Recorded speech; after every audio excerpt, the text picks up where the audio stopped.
Baik, mari kita bersatu dalam doa. Bapa Surgawi, kami mengucap syukur kepadamu atas anugerah-Mu saat ini di mana kami masih bisa berada di Zoom Hagios Embun Pagi. Berkati kami satu persatu di saat kami akan mendengarkan firman-Mu yang akan disampaikan oleh hamba-Mu Bapak Pastor Paul. Bapak, beri kami telinga seorang hamba agar cepat mendengarkan dan beri kami hikmat daripadamu Tuhan, agar kami bisa mengerti akan firman yang disampaikan, agar kami bertumbuh dan berakar bersama dengan cinta kasih-Mu, agar kami mengalami perubahan dari sehari ke sehari, sehingga kami boleh mengasihi dan mengampuni sesama kami ya Tuhan. Dan biarlah kiranya firman yang akan kami dengarkan menjadi rema di dalam kehidupan kami, sehingga kami boleh mengasihi dan memberkati agar kami boleh sempurna seperti Engkau Bapa. Berkati Bapak Pastor Paul agar tetap menjadi gembala yang baik di kehidupan kami yang ada berada di Hagios Embun Pagi ini Tuhan. Agar setiap kami di saat mendengarkan firman yang disampaikan, firman itu benar-benar bertumbuh Tuhan menjadi hikmat di dalam kehidupan kami. Agar kami tetap bersatu hati dan penuh sukacita bersama mengasihi sesama kami Tuhan dan menjadi pribadi yang baik kelak Tuhan. Dan biarlah kiranya lewat firman-Mu yang akan kami dengarkan saat ini Tuhan, benar-benar menjadi rema di dalam kehidupan kami. Kami serahkan Tuhan buat para lektor yang akan membacakan ayat firman, biarlah kiranya mereka juga Engkau berkati, sehingga pembacaan boleh sempurna saat ini. Mohon ampun atas dosa kesalahan kami Bapa, agar saat ini kami layak untuk mendengarkan firman-Mu, agar kami layak untuk menerima rema itu Tuhan di dalam kehidupan kami. Biarlah Tuhan kiranya firman-Mu saat ini benar-benar tumbuh Tuhan di hati kami. Terima kasih Bapa, berkati semua yang bertugas hari ini Tuhan, dan kami siap menyambut firman-Mu. Kami siap menerima firman-Mu saat ini Tuhan. Di dalam nama anak Yesus Kristus, kiranya Engkau mendengarkan doa kami. Haleluya Bapa. Amin. Terima kasih Pak Mulia. Terima kasih Bu Lasma Manurung. Ya, silakan untuk lektor kita untuk membacakan firman Tuhan. Silakan untuk pertama Bu Dariana.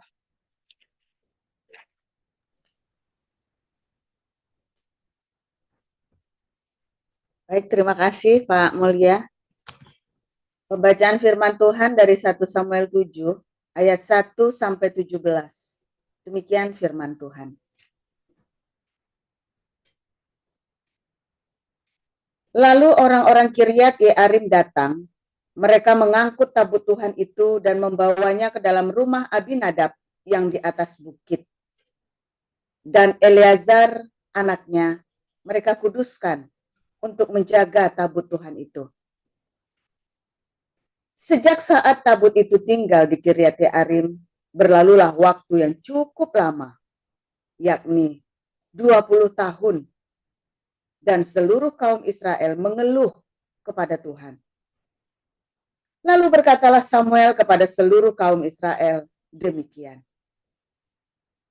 Jika kamu berbalik kepada Tuhan dengan segenap hati, maka jauhkanlah para allah asing dan para asitoret dari tengah-tengahmu, dan tujukan hatimu kepada Tuhan, dan beribadahlah hanya kepadanya.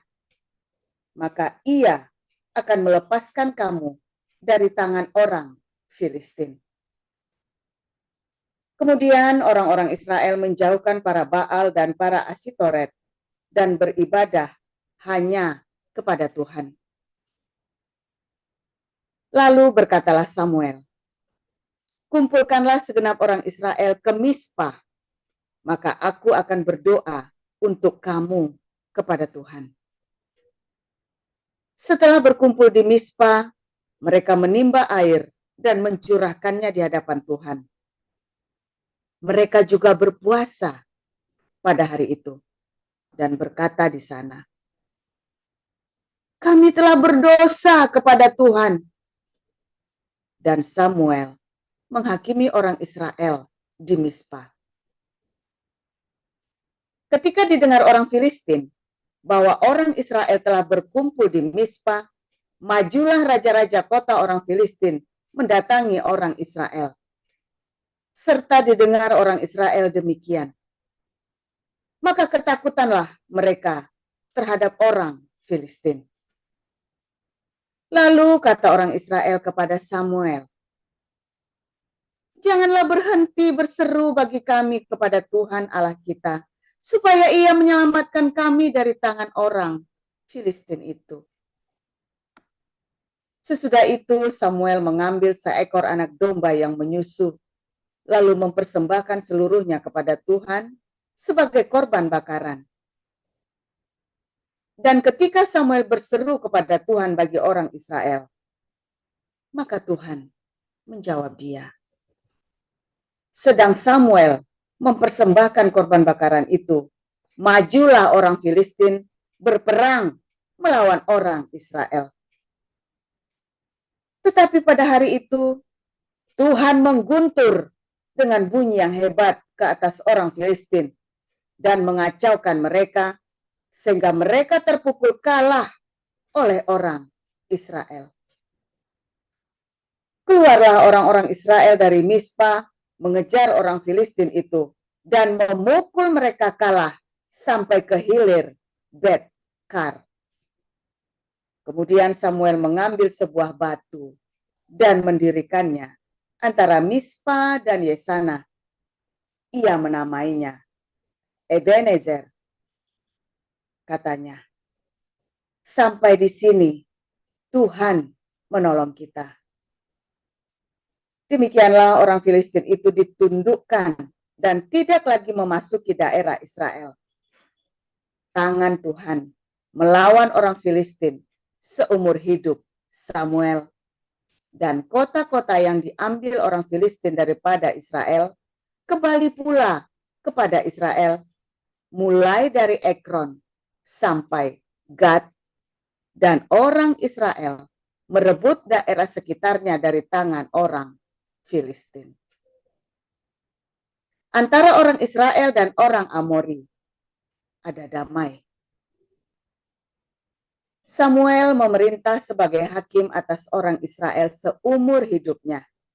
Dari tahun ke tahun ia berkeliling ke Betel, Gilgal, dan Mispa, dan memerintah atas orang Israel di segala tempat itu.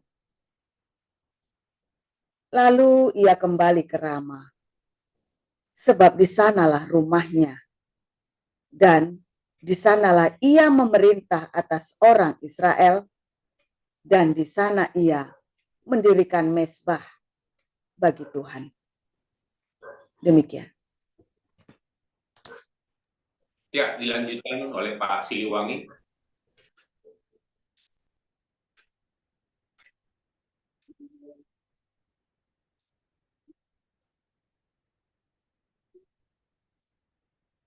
Ya, firman Tuhan Ibrani 1-20.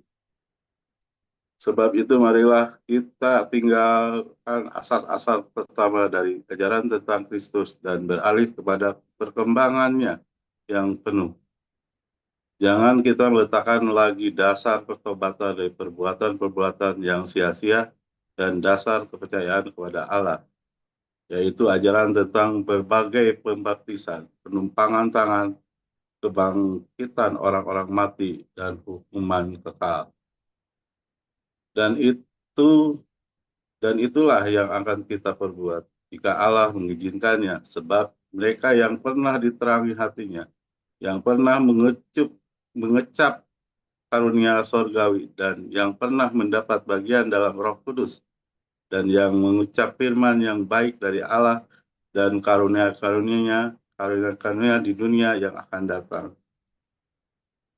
Namun yang murtad lagi tidak mungkin dibaharui sekali lagi sedemikian hingga mereka bertobat, sebab mereka menyalibkan lagi anak Allah bagi diri mereka dan menghinanya di muka umum. Sebab tanah yang menghisap air hujan yang sering turun ke atasnya dan yang menghasilkan tumbuh-tumbuhan yang berguna bagi mereka yang mengerjakannya, menerima berkat dari Allah. Tetapi jikalau tanah itu menghasilkan semak duri dan rumput duri, tidaklah ia berguna dan sudah dekat kepada kutuk yang berakhir dengan pembakaran. Tetapi hai saudara-saudaraku yang kekasih, sekalipun kami berkata demikian tentang kamu, kami yakin bahwa kamu memiliki sesuatu yang lebih baik, yang mengandung keselamatan. Sebab Allah bukanlah tidak adil sehingga ia lupa akan pekerjaanmu dan kasihmu yang kamu tunjukkan terhadapnya oleh pelayanan kamu kepada orang-orang kudus yang masih kamu lakukan sampai sekarang. Tetapi kami ingin supaya kamu masing-masing menunjukkan kesungguhan yang sama untuk menjadikan pengharapanmu suatu milik yang pasti sampai pada akhirnya, agar kamu jangan menjadi lamban, tetapi menjadi penurut-penurut mereka yang oleh iman dan kesabaran mendapat bagian dalam apa yang dijanjikan Allah. Sebab ketika Allah memberikan janjinya kepada Abraham, ia bersumpah demi dirinya sendiri, karena tidak ada orang yang lebih tinggi daripadanya. Katanya, sesungguhnya aku akan memberkati engkau berlimpah-limpah dan akan membuat engkau sangat banyak. Abraham menanti dengan sabar, dan dengan demikian ia memperoleh apa yang dijanjikan kepadanya. Sebab manusia bersumpah demi orang yang lebih tinggi, dan sumpah itu menjadi suatu pengokohan baginya yang mengakhiri segala bantahan.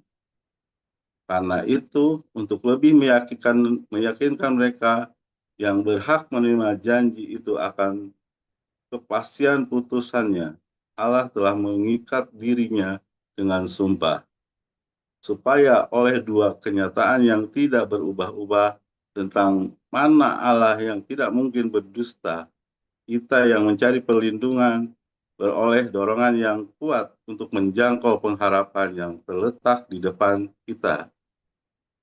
Pengharapan itu adalah sauh yang kuat dan aman bagi jiwa kita, yang telah dilabuhkan sampai ke belakang tabir, di mana Yesus telah masuk sebagai perintis bagi kita, ketika ia menurut peraturan Melkisedek menjadi imam besar sampai selama-lamanya. Demikian firman Tuhan.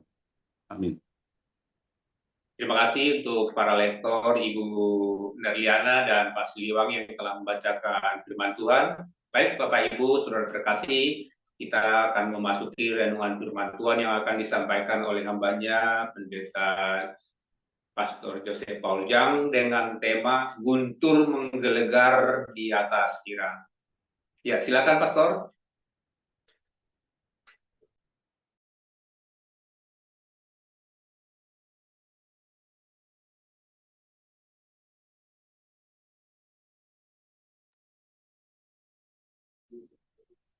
Bentar, parkir dulu. Oke, bentar ya. Haleluya, luar biasa. Saudara-saudara, hari ini kita update terus ya perang yang ada di Timur Tengah sana ya, Iran lawan Israel nih ya. Irannya nggak berani, bolak-balik dihajar, saudara, ini mau dihajar lagi sama Israel ya.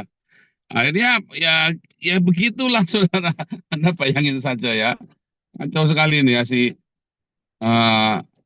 nampaknya bakalan minta gencatan senjata ya. Tapi kalau mau gencatan senjata, tengsin juga tuh Irannya ya saudara ya. Saudara lihat ya, sejak 1948 Israel berdiri menjadi satu negara ya. Israel itu nggak pernah kalah perang saudara.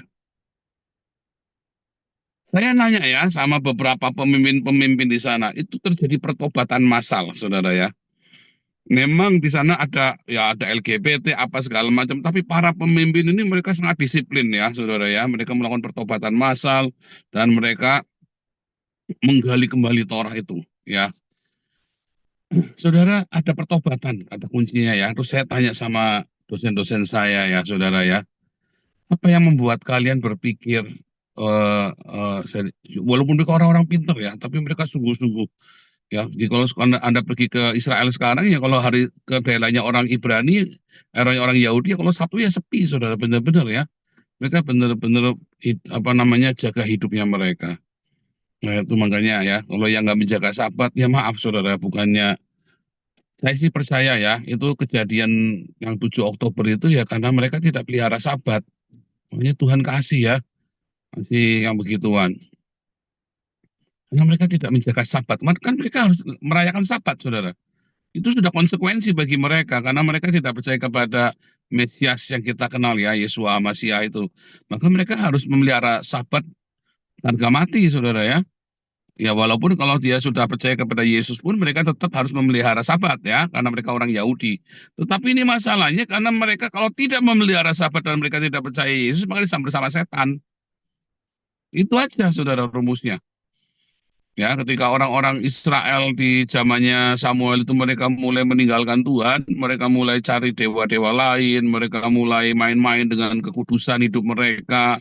Ya lah perang mereka. Akhirnya kemuliaannya pun diambil, hatinya itu digondol maling, saudara.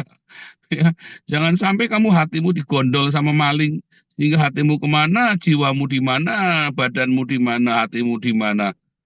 Ya, karena apa ya? Karena kamu tidak jaga hidupmu dalam kedisiplinan. Ya, saudara, hidup ini jangan buat main-main, saudara ya. Banyak orang itu ya, saya kalau ngelihat orang, saya selalu gede-gede kalau ada orang ya, dengan segala yang dia punya, lalu dia main-main ya. Kayaknya hidup cuma buat guyonan tok. Ya, masa mudanya disia-siakan cuma buat main-main, kebut-kebutan, narkoba. Aduh, saudara, saya punya kenalan ya. Ini anak ini juara pidato bahasa Inggris waktu SD, saudara ya. Aduh, ini orang hebat sekali, anak orang kaya, juara pidato bahasa Inggris kakak beradik, saudara ya. Beradik ini orang hebat-hebat ya, yang memang punya duit, punya fasilitas, dan memang pintar gitu di keluarga orang-orang. Tetapi kemudian SMA mereka rusak ya, saudara ya. Rusak, ngedrugs, main perempuan. Oh, akhirnya gagap, saudara ya. Orang kan kalau sering overdose kan gagap ya, saudara ya. Saya nggak tahu kenapa orang kalau kena narkoba itu terus bisa tiba-tiba gagap gitu ya, saudara ya. Tapi itu yang terjadi ya. Terus saya, aduh sayang sekali ya. Ya sekarang kemudian udah kayak saya 50-an. Iya begitu, nggak produktif ya. Nggak produktif. Yang satu depresi, yang satu ya main-main terus. Saya bilang, aduh Tuhan Yesus, saya mah kalau diberi kesempatan seperti itu ya. Kita sekarang mau bikin project Eropa aja, kita mengais-ngais bener ya, saudara ya. Gila-gilaan ya. Ini saya baru, tadi saya dituntun oleh Roh Kudus tadi ya. Tadi Roh Kudus tuntun saya itu saya masuk dalam suatu komunitas ya. Ini anak wah ngeri saudara ya, saya ngeliat ya puji-pujiannya cuma pakai DJ saudara ya, puji-pujiannya ngeri banget tadi ya, tak bikin videonya nanti hari Minggu saya putar ya saudara ya. Nanti kita mau nge-DJ ya, setiap hari Sabtu kita itu pakai DJ saudara ya, setiap hari Sabtu kita saudara. Nanti pas tanggal 29.30 kita undang anaknya Bulianti itu ya, DJ ini ya, DJ keren ya, DJ mahal itu anaknya Bulianti itu, untuk ke Eropa ya saudara, yang nge-DJ di sini saudara ya, buat khusus untuk anak-anak muda ya. Karena revival seluruh dunia itu nanti bukan pakai opwaking atau Hillsong saudara. Wah, tinggalan. Artinya DJ saudara. Ya, lihat aja nih folk music dengan DJ saudara ya. Ya saudara ya. Nanti lihat deh, lihat. Saya tadi begitu lihat, waduh saya memang mau nangis tadi yang lihat orang-orang ini ya saudara ya. Nge-DJ gitu sampai wah, terus terakhir yang nyembah sujud sudah tiarap sudah di lantai ya, sambil ini ya pakai DJ-nya itu ya. Aduh saya bilang gila ini dia, saya bilang saya nyari bertahun-tahun baru ketemu komunitas ini, gila ya saudara. Itu pun nggak sengaja diundang ya. Karena saya pinjam sound sistemnya dia soalnya kan, itu nggak sengaja kita diundang tuh, langsung saya kirim ke anaknya Bulianti ya. Nih, maksudnya mixingnya ya, tetapi yang kita bikin nanti lebih complicated karena saya pernah bikin dulu ya, lebih complicated ya. Nanti yang kita bikin nanti di 29.30 itu lebih ini kan teatrikal gitu ya untuk anak-anak muda ini. Nah, tapi saya mau cerita ini saudara, ini di akhir zaman ini ya, segala berkat itu dicurahkan saudara, tetapi dosa-dosa itu juga aduh udah murah saudara ya. Dosa itu Anda kalau berdosa nggak bakal dirajam pakai batu. Tetapi itulah sebabnya kamu itu akhirnya main-main dengan dosa, saudara. Anda pikir Anda bisa main-main dengan dosa. Ya, hati-hati loh saudara. Hati-hati jangan main-main dengan dosa. Ya, hati-hati jangan bermain-main dengan kasih karunia, saudara. Aduh, saya mah emang yang lihat orang-orang ini ya, pada main-main dengan kasih karunia ya. Saya bilang, aduh Tuhan, ini orang-orang ya. Saudara, saya main-main dengan kasih karunia ini begini, saudara. Ketika kamu bikin salah, kamu diampuni. Tapi hati-hati, saudara. Kamu jangan sembarangan bikin salah, ya. Karena setiap kali bikin salah, iblis itu akan ngitung kamu, sudah dihitung. Sampai kamu lupa, kamu bikin salah, aduh Tuhan, Tuhan ampuni Tuhan. Kamu bikin, aduh Tuhan ampuni Tuhan. Kamu tidak sengaja kakimu keluar dari kasih karunia. Tarik sama iblis langsung, saudara. Kamu main-main, aduh Tuhan itu, nggak apa-apa, nggak apa-apa, nggak apa-apa, ya kan? Main-main mulai ya, kamu mulai rajin nonton ini ya, film-film yang nggak baik. Kamu mulai rajin, kamu ya chatting-chatting sama cewekmu yang lama, selingkuh-selingkuh sama cowokmu yang lama, bosen, ya kan? Kamu mulai itu iri-iri, kamu lihat senang pakai barang-barang mewah, iri-iri, mulai kamu pelit, nggak apa-apa, nggak apa-apa, mulai kamu meninggalkan komunitas, ya kan? Mulai kamu dendam, mulai balas, sedikit nggak apa-apa, sedikit nggak apa, nggak apa-apa, nggak apa-apa. Saudara, satu ketika kamu lengah, kakimu keluar ya dari kasih karunia Tuhan. Bagaimana kaki itu keluar dari kasih karunia Tuhan? Ketika akhirnya kamu tantang Tuhan, saudara. Karena setiap kali kamu bikin sesuatu, maka berkat itu nggak akan menyertaimu, saudara. Itu bukan karena Tuhan memberkati kamu karena hidupnya baik, bukan. Karena kamu, ya, ketika kamu hidupnya baik, otomatis berkat itu memang ada di sana. Sama, kalau kamu tinggalnya di WC, ya baunya WC. Kalau kamu tinggalnya di taman bunga, ya baunya bunga. Kalau kamu tinggal di WC, saya baunya bunga Pak WC-nya. Karena kasih karunia Pak.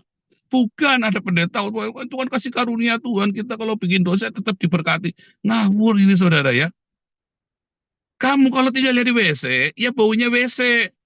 Kalau kamu tinggalnya di toko parfum, ya baunya parfum. Udah begitu aja, saudara. Bukan masalah Tuhan menghukum kamu, Tuhan tidak memberkati kamu. Karena kamu di WC, ya baunya tai. Kalau kamu di toko parfum, ya baunya parfum. Ya udah begitu saja. Kalau kamu hidupnya nggak benar, maka yang ada ya nggak benar. Bukan Tuhan, kamu sendiri yang bikin nggak benar. Makanya hidupmu jadi nggak benar. Berkat-berkatmu seret, karirmu mandek, kamu dipecat, kamu ndak karu-karuan hidupnya. Karena kamu hidupnya nggak beres, saudara. Apanya mau diberkati? Hanya bedanya kamu masih ada kecukupan. Hanya bedanya kamu masih baik. Kenapa? Karena kamu belum sampai selip itu. Tetapi akhirnya kamu selip. Kenapa? Kenapa bisa selip? Akhirnya kamu bukannya minta ampun sama Tuhan, tapi karena sial, ketemu sial, ketemu sial, ketemu sial. Kamu akhirnya sumpah serapah kepada Tuhan. Karena sial, kamu Tuhan, kenapa begini, kenapa ini? Kayaknya kamu dalam hatimu sebenarnya kamu marah sama Tuhan. Kamu mulai sumpah serapah kepada Tuhan. Disamber kamu, saudara. Dihabisin kamu sama iblis. Dua hal ya. Pertama, kamu main-main. Nggak kena, nggak kena, nggak kena. Tapi sebenarnya, ya harusnya berkat itu punyamu. Ada berkat-berkat yang luar biasa. Tapi akhirnya nggak datang sama kamu. Karena kamu hidupnya tidak kudus, karena kamu berzina, karena kamu mulai main-main dengan selingkuhan, kamu mulai main-main dengan segala yang najis, ya, termasuk dendam, kemarahan kamu tidak kontrol hidupmu. Jaga hidupmu Tuhan, ya saudara, dalam kekudusan dan kasih, cinta yang melimpah. Hati-hati saudara, jangan nggak kena, jangan main-main. Tapi kemudian karena kamu berulang, terus kamu selalu kehilangan momentum yang bagus. Karena keberuntungan itu mulai menjauh dari kamu. Akhirnya apa? Kamu mulai marah, mengumpat. Dan kamu selip. Kamu mengumpat Tuhan. Saat itu sama iblis ditarik kamu. Bukan sama Tuhan. Iblis tarik kamu. Kamu masuk ya dalam kubangan. Ya kan? Sebelum kamu nanti diseret sampai ke Hades, saudara ya. Kamu dihabisin sama iblis. bagus kamu tidak murtad. Masalahnya banyak yang tidak tahan, akhirnya murtad. Dimulai dari itu tuh main-main. Kamu pikir dan Cemumek itu bisa jadi Islam, itu dia orang hidupnya kudus terus langsung jadi Islam? Tidak ada, saudara, percaya saya. Saya kan sudah banyak ngambil kembali orang-orang dari Islam datang ke Kristen lagi kan. Anda kan tahu sendiri itu ya, Yudi Mulyana, Agustan, Ali Makrus, dan banyak lagi ya, nggak bisa saya sebutkan di sini satu-satu, banyak ya. Semua kejadiannya sama, saudara. Mereka asalnya main-main. Ya, dulu ada yang namanya Stefanus Rahmat Sumangkir itu ya. Itu juga asalnya dari nggak kudus hidupnya, saudara. Selingkuh sama tetangganya. Dia sudah dia sudah jadi di sekolah teologi ya 6 bulan ya, sekolah Alkitab 6 bulan di Batu Malang, pulang lalu dia disuruh jadi evangelis, dikasih izin khotbah, pakai dasi keren, pakai jas, lalu dia pakai jas datang ke tetangganya, diselingkuhin tetangganya. Akhirnya jadi mualaf, saudara ya, jadi Islam dia. Diskor sama gereja kami. 3 bulan kemudian datang ke rumah kami kan, lalu bilang sama papi saya, assalamualaikum, nah kena tuh. Dan habis itu ya hidupnya selalu sial. Kamu pikir sih ya, ini para mualaf itu hidupnya enak, saudara? Anak yang mati semua mualaf-mualaf ini kan. Hati-hati, saudara ya, hati-hati, saudara. Jangan kamu main-main sehingga kamu tidak sanggup lagi menanggung apa yang kamu tabur itu. Main-mainmu itu kamu tidak sanggup nabur. Masa-masa ini hidupmu jaga kekudusan dan kasih. Selalu ya, kamu ingat-ingat, kamu yang sekarang lagi chatting-chattingan sama pacarmu yang dulu. Stop. Jangan main-main. Kamu yang masih melihara kemarahan, datangi, ampuni, saudara. Jangan main-main dengan dendam. Jangan main-main dengan kebencian. Jangan main-main. Ada 3 roh najis ya. Ya, jangan main-main dengan dusta. Fitnahan-fitnahan itu ya. Jangan main-main dengan percabulan. Jangan main-main dengan ramalan-ramalan. Hati-hati, saudara. Kamu tidak sanggup nanggungnya. Jangan main-main. Pokoknya dengan segala macam dosa. Jangan main-main. Ya. Aduh, saudara. Kamu itu nggak diberkati. Bukan karena Tuhan nggak mau berkati kamu. Ya karena kamu tinggalnya di WC. Makanya baunya WC, bau tai. Coba kamu tinggal di toko parfum. Ya baunya parfum. Ya dengan sendirinya, bukan Tuhan menghukum kamu. Bukan kamu sendiri yang memilih itu. Ya. Nanti akhirnya kamu mengumpat Tuhan karena sial demi sial bertubi-tubi. Udah nyaris berhasil sial lagi, nyaris berarti sial lagi. Bahwa sial. Akhirnya kamu mulai mengumpat Tuhan. Tarik sama iblis. Mampus, saudara. Saudara, bertobat. Ya, bertobat, saudara. Datang sama Tuhan, minta ampun. Ya, minta ampun. Mungkin kamu harus menuai yang kamu tabur ya. Dalam 1 2 ini. Rendah hatilah, saudara. Rendah hati. Diam. Sekalipun kamu sakit sekali hatimu, diam, saudara. Jangan main-main, saudara. Diam. Bergumul, ya. Tuhan, kuatkan aku. Kuatkanlah oleh rohmu, ya Tuhan. Enggak kuat, saudara. Tapi kau bilang, kuatkanlah oleh rohmu, ya Tuhan. Biar, apa namanya? Biar datangku mau tetap selamanya. Kuatkanlah hatiku, ya Tuhan. Ya, saudara ya. Jadi kuatkan, minta, saudara. Jangan marah, saudara. Minta dikuatkan. Kan kamu yang menabur. Kamu harus menuai badai itu. Ya. Ya, saudara ya. Jangan main-main. Ya, ketika saya hidupnya di dalam kekudusan, saudara ya. Semua yang saya kerjakan itu, semua berhasil, saudara. Bahkan hari sialnya saya selalu menjadi kebaikan. Ketika saya main-main sama Tuhan, kesialan demi kesialan datang dalam hidup saya sampai akhirnya saya ngumpat. Tetapi ketika saya datang sama Tuhan, saya 2 tahun saudara direndahkan. 2 tahun saya hidup nista di kubangan. Tapi saya bilang, kuatkanlah oleh rohmu ya Tuhan. Saya minta dikuatkan, saudara. Aduh, nggak tahan, saudara. Tapi saya sudah tak tekatin. Radikal, saudara ya. Tekatin, jangan lemes, jangan nyerah. Sekalipun orang menghina, mencaci maki kamu, itu adalah, itu kita sudah harus menuai yang kita tabur. Ya, 2-3 tahun, paling lama 4 tahun kamu lolos. Nanti kamu semua yang kamu kerjakan nanti semua kembali dalam kesempatan. Tuhan akan berikan second chance buat kamu yang lebih mulia. Tuhan Yesus memberkati.